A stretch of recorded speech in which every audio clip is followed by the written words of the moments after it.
Welcome to E-commerce with Coffee, a podcast powered by Amber Engine, where we share e-com secrets for brands over your favorite brew.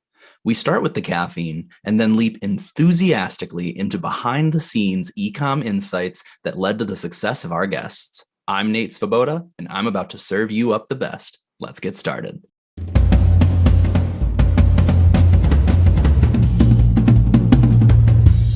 Good morning and welcome to this episode of E-commerce with Coffee. Today we're speaking with Ben-Nun. He is the founder and CEO of AdSpace, which is a D2C advertising agency focusing on social channels and search engines like Bing and Google and email marketing.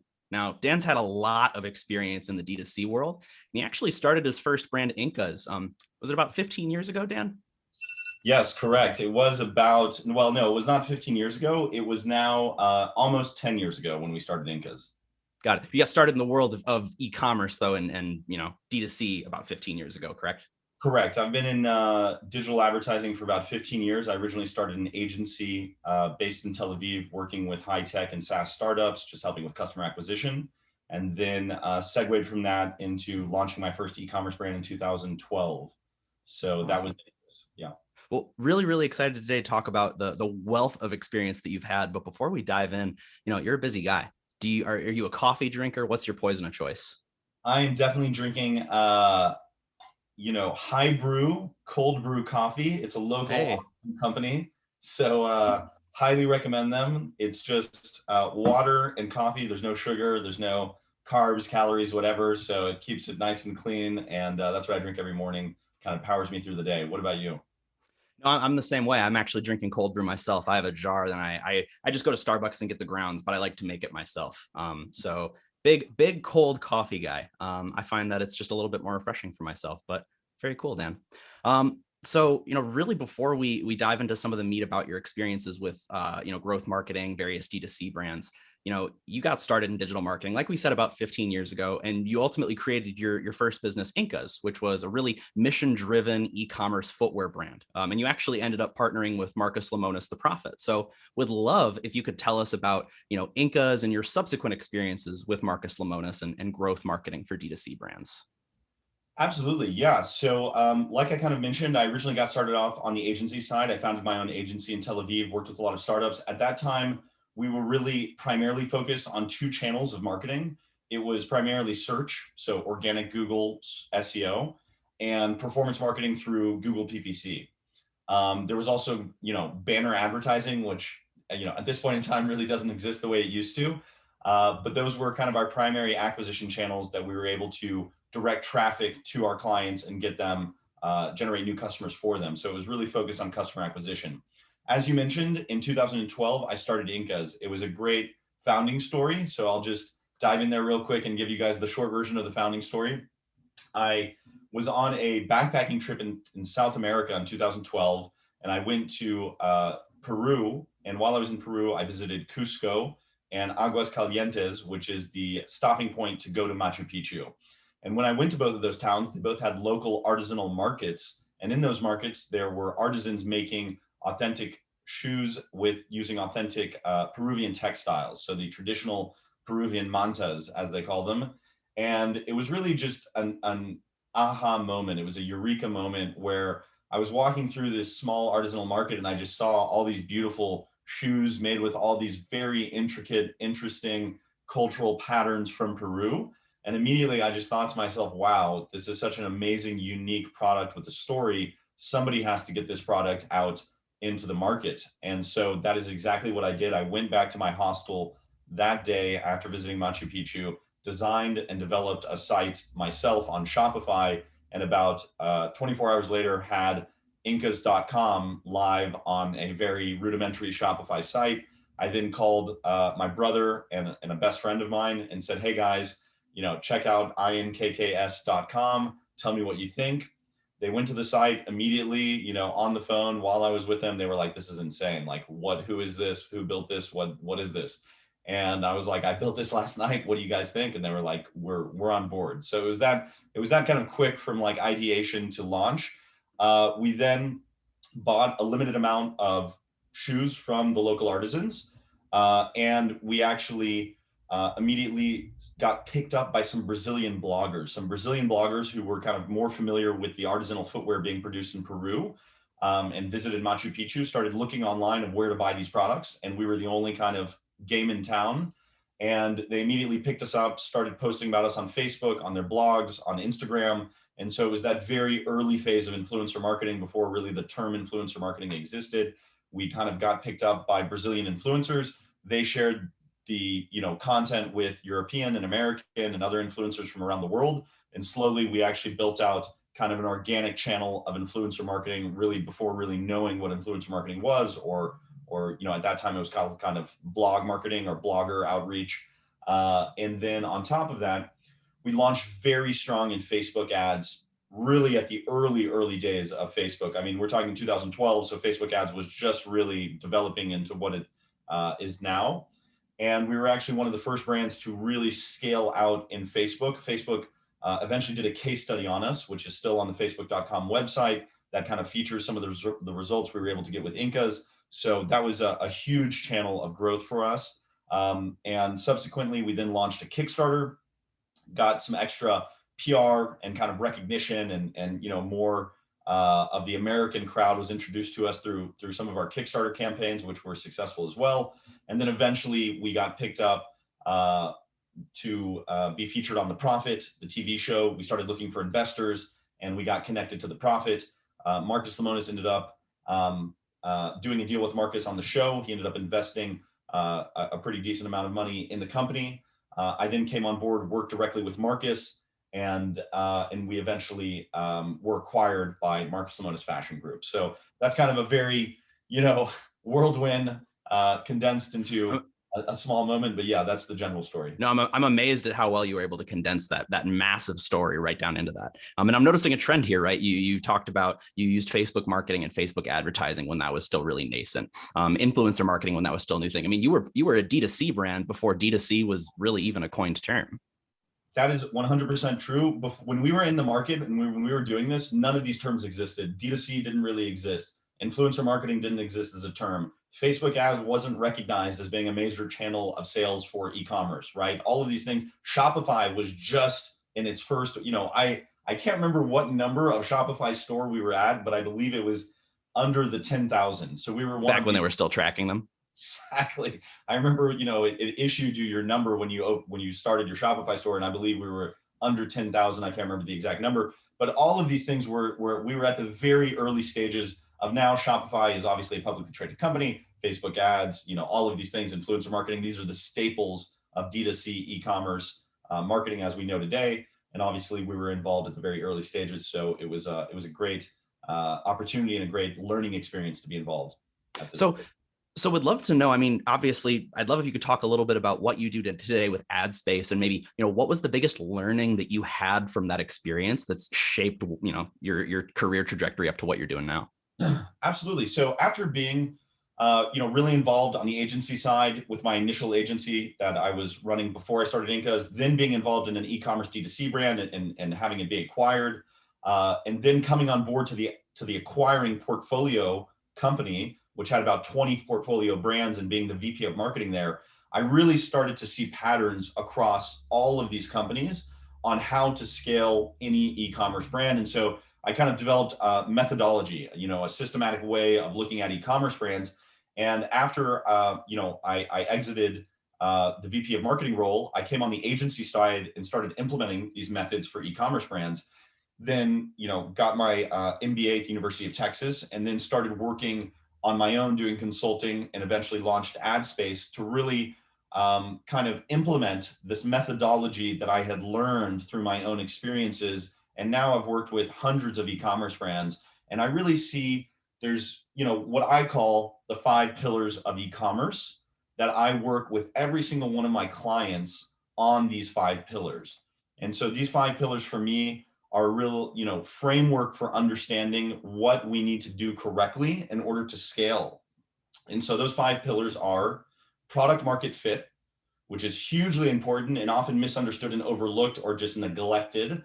Then we go into acquisition, lifecycle marketing, reporting and analytics, and site experience. And those are the 5 pillars to where what I've seen is that if we are able to optimize each one of those 5 pillars for any brand that we work with, we can achieve a scalable, profitable, growable, essentially e-commerce brand that we can start pushing performance advertising up, pushing our acquisition channels up, and flow nicely revenue through the company. So that's kind of, in short, what I've developed and what I now do with AdSpace is implementing those 5 pillars for all sorts of companies, large brands, small brands. We work with some of the biggest D2C success stories out there. And, that's been a real pleasure for me to be able to kind of take this methodology that I've developed and help other brands implement it into their own business.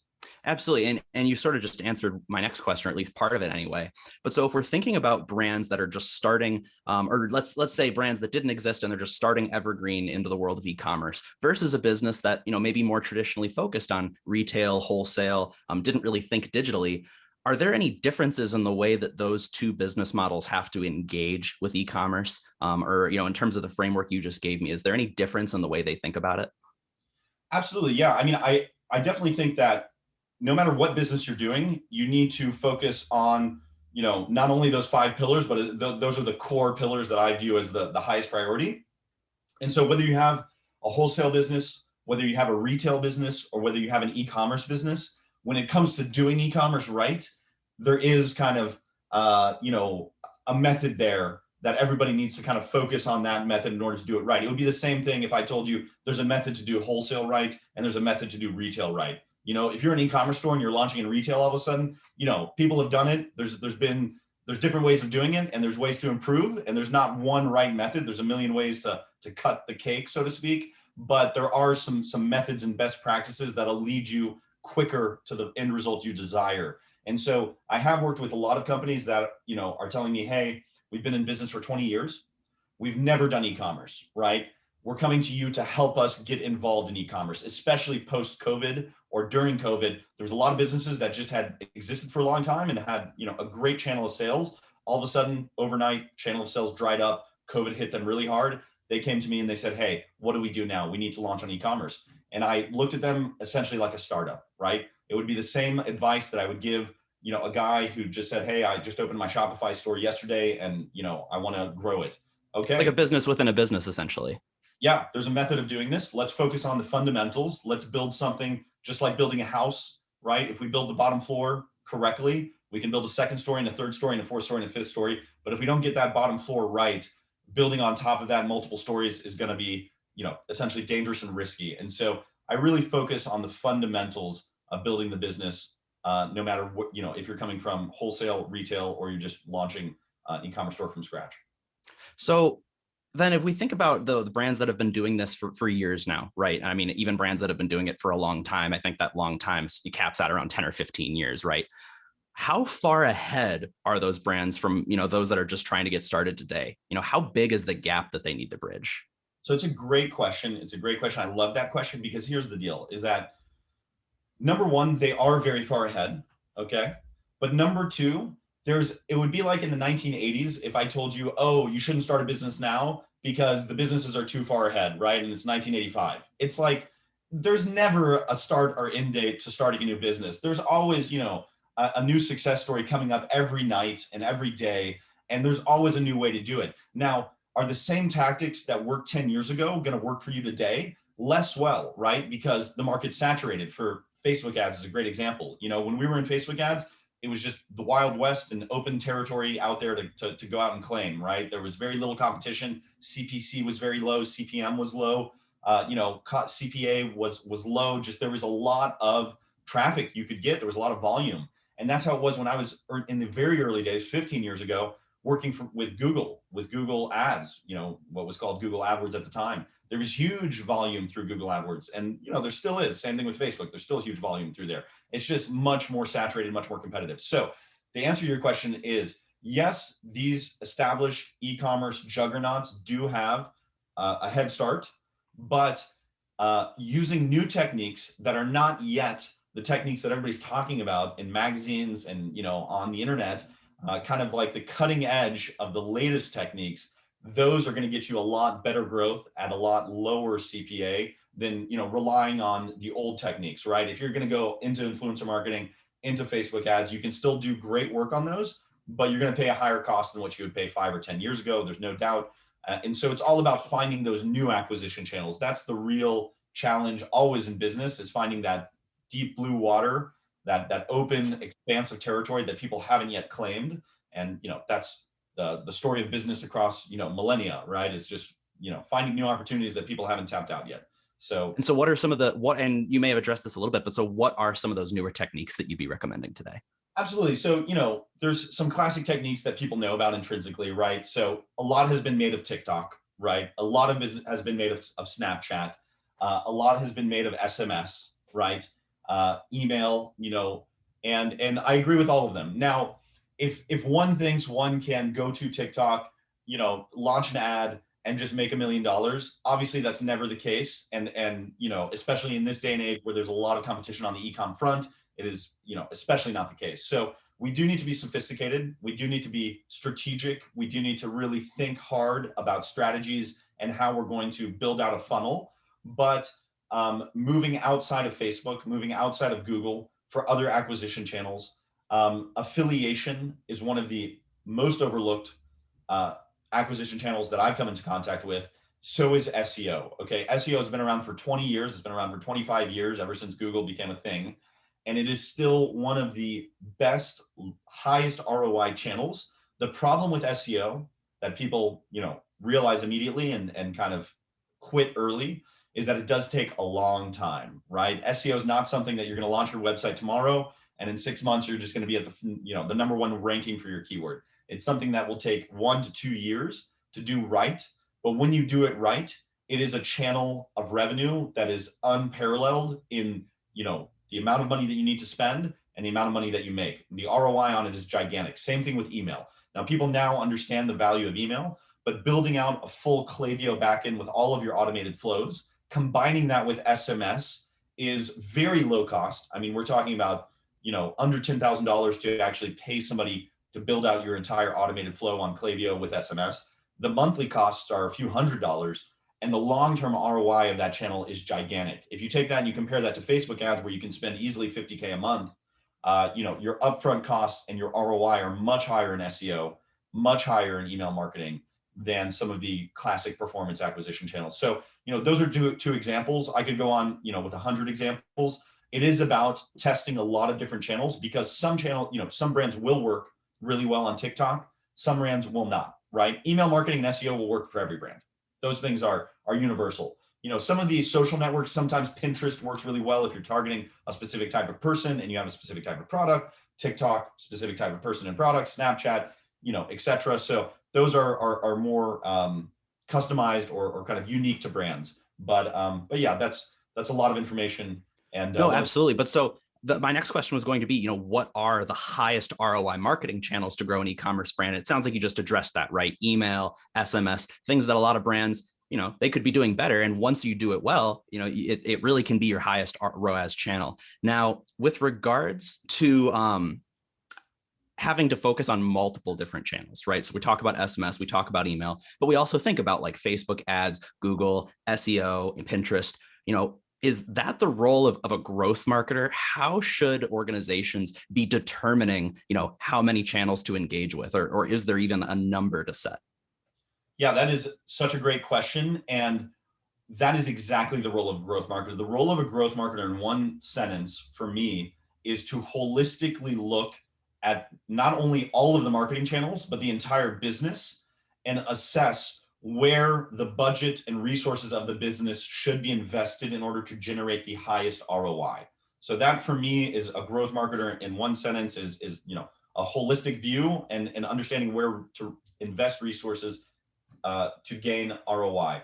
And so when I look at a business as a growth marketer, I, number one, want to maximize and optimize all of my marketing channels. So I want to say, for almost every business I work with, there's always a place for Facebook ads. There's always a place for Google ads. There's always a place for SEO. There's always a place for SMS, email. There's always a place for, most of these. It's just understanding how much I should be investing time, energy, money, resources, employees, and budget into each of these channels. For some, we can say, okay, we need to put 50% in Facebook and, divide up the rest, 10%, 10%, 10%. A lot of others, we say, okay, we only have room for about 15 or 20% of budget on Facebook, 15 on Google, 15 on email marketing, and so on and so forth. So that is very business dependent. The other thing I will also say is that if we're not looking at the rest of the business and we're only looking at the marketing channels, we're not getting the full picture. We also need to understand, as a marketer and as a growth marketer, what is my hero product? What is my SKU mix? Where is my product velocity trending towards, right? Because this is going to impact my marketing actions. If I see in the winter months, I need to be selling this product, but as soon as it comes into spring, I need to shift my product mix and therefore shift my marketing, then that's something that's going to impact marketing. So taking only the marketing view without taking the product, fulfillment, back end, manufacturing, product market fit, innovation, all of these other things that are core business metrics that determine the overall success of business, we're not going to be looking at the full picture. And so that's something I really specialize in as well. Not only does the product market fit need to be there also needs to be the site experience, that when people are coming to your website, the merchandising, they're seeing the right products at the right times, they're being delivered the right messages. We're offering bundles, packages, upsells. All of these things are hugely important for the long-term success of any e-commerce brand. So with everything that we're talking about, though, is the strategic focus for a brand different if they want to grow rapidly versus just grow? Absolutely. Absolutely. There's definitely two ways to grow. One is kind of the slow, consistent, long-term growth that in many ways is safer, more intelligent, and kind of a more strategically, more strategic for the long term, where you're actually probably going to get slightly better results over the long term. And the other one is kind of growth at all costs, where you burn a lot of money. You burn a lot of money and you make some costly mistakes because you start throwing around such large sums of money so early that inevitably some resources are lost due to inefficiencies. Now, if you have the resources to lose, say you've raised a lot of money, you have money from a previous venture, you have resources to invest, and you want to grow fast, you can afford to make those mistakes and lose those resources on the way to fast growth. So that's where you see a lot of VC-backed brands. They lose money, a good amount of money, and they don't mind because the growth is there and they have the capital to cover the growth. They have the investors that want to invest in subsequent rounds. And so they can afford to lose money for the first 3, even 5 years, but grow at such a rapid clip that the growth outweighs the cost of growing. But a lot of e-commerce owners don't have that luxury for whatever reason, and they need to kind of grow in that more organic. And let's be clear here, 50 years ago, venture capital did not exist in the current form that it exists today, right? And so, 50 years ago or even 100 years ago, everybody was growing organically when it came to businesses. It was very rare to be raising funds from institutional investors, until quite recently, especially for early stage seed investments, right? So, it's the more classic way of doing business. And I think in many ways, for most e-commerce owners, if this is their first venture, it is safer and better for them to grow through that organic kind of slower growth because they have a learning curve.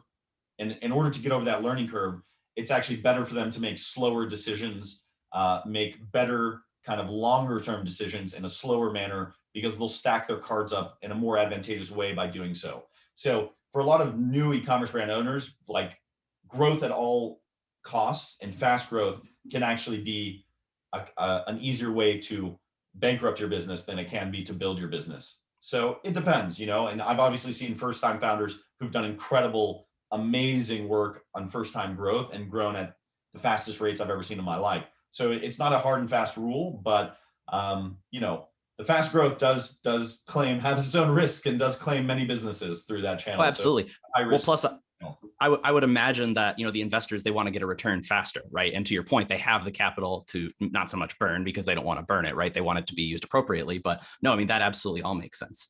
So, shifting gears a little bit, when we talk about, ads, there have been a lot more people talking about video creative, right? And I know every time I'm scrolling through Instagram, I see an ad that's a video communicating to me for a different D2C brand. And I've definitely made some pretty impulse purchases when I've been scrolling through different social channels. How have video production strategies or plans, whatever you want to call them, changed in the light of the rise of TikTok and micro influencers? Definitely. So great point.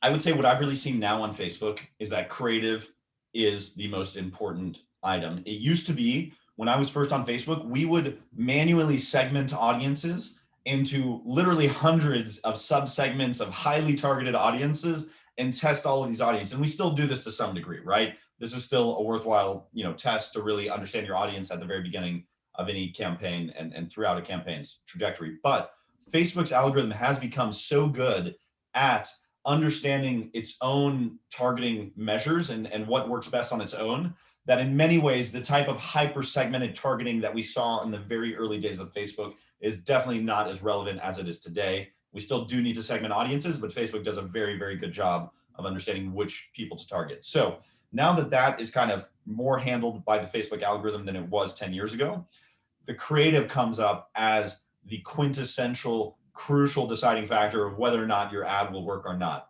What I've seen increasingly is that the wackier, crazier, more unusual ad you can produce from a video standpoint or from an image standpoint, something that fights against ad blindness. We are so addicted to our cell phones at this moment that every day when we log into Facebook and Instagram, we're bombarded by ads, and we are now blind and immune to most ads. We engage in kind of a ninja swipe left, swipe right, avoid. Same thing that we do when the TV commercial comes on and we go to the bathroom, we go make a sandwich. We're just, we're trained now to avoid ads at all costs. And so really providing a video that stands out, that is wacky, weird, crazy, something that is really odd, that really will attract the user attention and kind of break through, disrupt the regular routine of scrolling. That's where I've seen the most added value. And I've actually seen some really interesting flukes that I've experienced and I've heard other brand owners experience. One time I actually was working on a campaign and we accidentally uploaded the wrong ad with just demo text. It said literally like, this is demo text or something. And it had an offer on it. I won't go into specifics to protect the brand and obviously, but it was our highest performing ad. It literally said, this is demo text. And we were just creating the structure of a Facebook campaign and using a demo ad to create the structure. And we saw, wow, this is a fluke that this ad even got uploaded. This had the highest click-through rate at the lowest CPC we've seen in ages. We proliferated that ad, we duplicated that ad across ads, and we were running that ad like crazy because it was just breaking the routine. People are so used to saying, buy my product, this is why we're better. All of a sudden they see an ad that says, this is demo text. And they would just be like, I have to click on this. What is this? And so that's the kind of thing that I've seen. And I've also heard other brand owners tell me similar experiences where, they kind of uploaded things that weren't exactly right and found out that they really had better engagement because it was very unusual and people didn't really know what to make of it. So yeah. I'm not suggesting that everybody invest 100% of their budget and those types of things. But what we can see is that breaking the mold, doing things that are iconoclastic, that are breaking, the routine of what people are used to on these channels provides a lot better response and engagement than kind of, following and doing what everybody else is doing. No, absolutely. And that's, I mean, that's human psychology, right? I mean, selective attention comes to mind as the term, but it's, like when you're driving down the road and you just kind of stop seeing the cars, but then one that's bright red zooms by and suddenly your attention's drawn back to it. So that absolutely makes sense. So, we just talked about the increasing popularity of video ads. I know I'm putting you a little bit on the spot here, and you just talked about a really, really good one that worked well. Well, an accidental one that worked really, really well. Are there any ads that, readily come to mind that, embody this, wackiness? And I know you're under NDA with some of the brands you work with, so any that you can possibly share. Sure. I will, like you said, I do want to be respectful of my clients and not kind of divulge any information that would be speaking directly to their performance or directly to some of the success stories that we've kind of built out for the clients and their own performance. But what I will say is that the first 2 seconds of the video are crucial.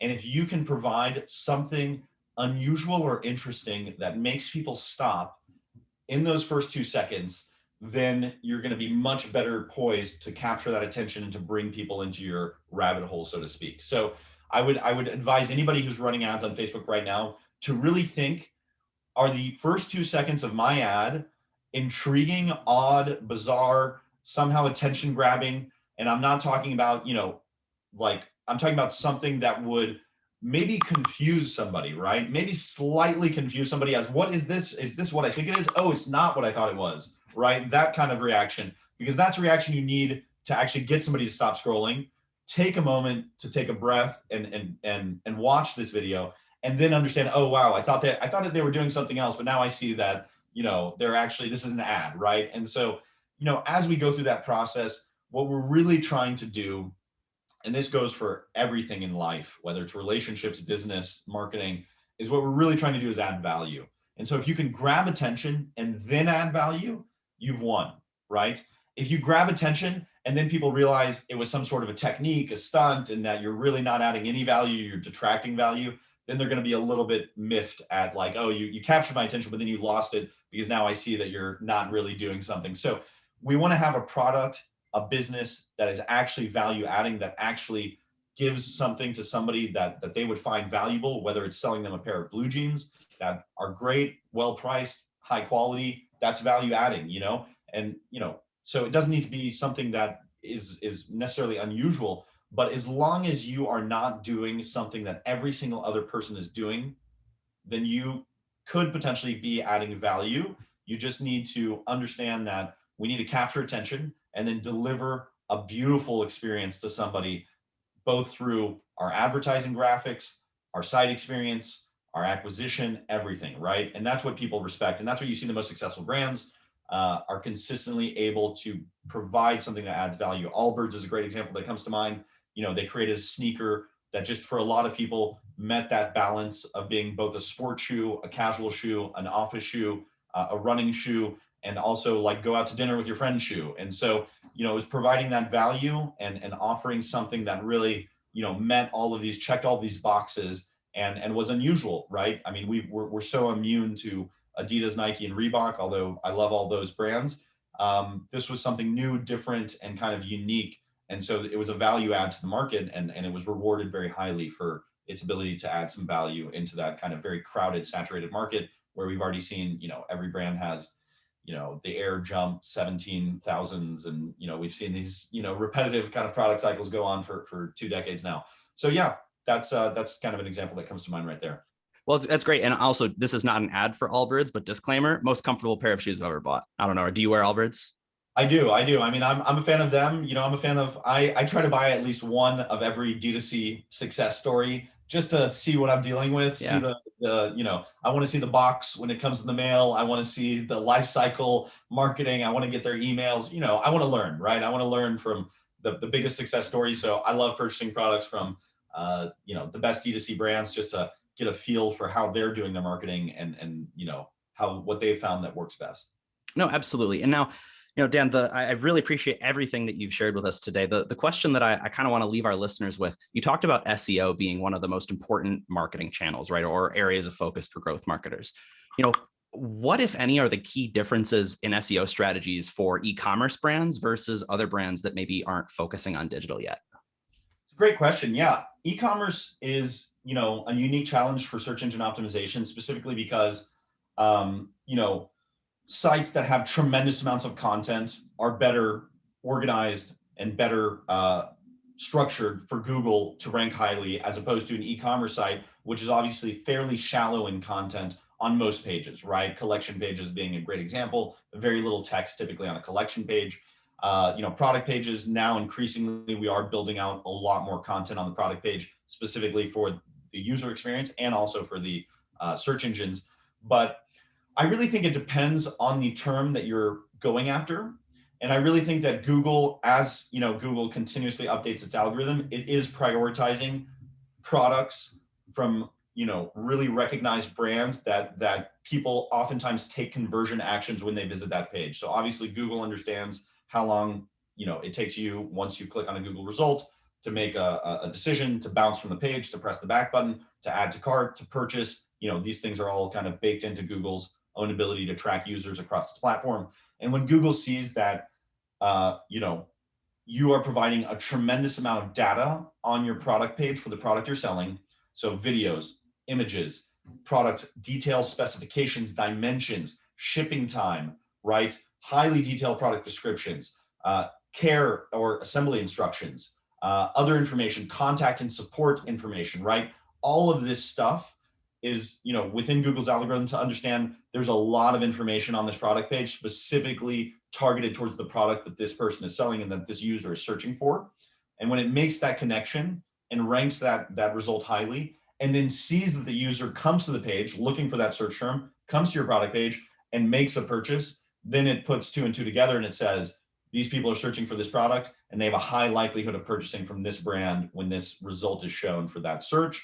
And that's where, the magic link happens and your product starts to go up in the search rankings for that specific search.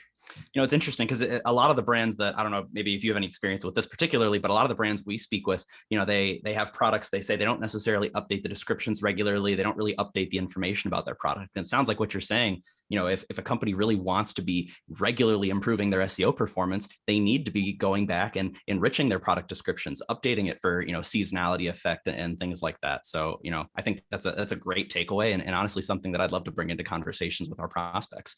Well, Dan, it's been an absolute pleasure speaking with you. You have a wealth of knowledge. Let us know, or let our listeners know, where can they get in touch with you if they want to engage with your services or maybe ask any questions?